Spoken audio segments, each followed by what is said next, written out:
বাংলাদেশ ভারত সীমান্তে পাল্টে গেছে পাশার দান। চরম আতঙ্কিত সময় পার করছে ভারতীয় সীমান্তরক্ষী বাহিনী বিএসএফ। নিরাপত্তা ইস্যুতে গত এক মাসে বিজিবি বিএসএফ এর মধ্যে বৈঠক হয়েছে 722 বার। তার মধ্যে গত 15 দিনেই দুই দেশের সীমান্তরক্ষী বাহিনীর মধ্যে বৈঠক হয়েছে 614 বার। বাংলাদেশের পরিবর্তিত পরিস্থিতিতে সীমান্তে বিএসএফ কতটা আতঙ্কিত সময় পার করছে তা এই দুটি সংখ্যা থেকেই সহজেই আঁচ করা যায়।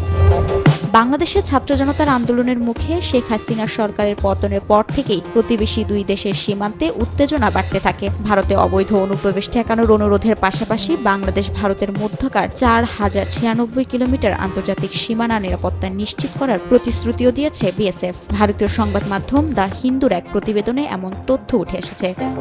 এদিকে দুর্বল সীমান্ত পয়েন্টগুলোতে শুধু গত এক মাসেই একযোগে এখন পর্যন্ত 1367টি সমন্বিত টহল পরিচালনা করেছে দুই দেশের সীমান্তরক্ষী বাহিনী। এছাড়া সার্বক্ষণিক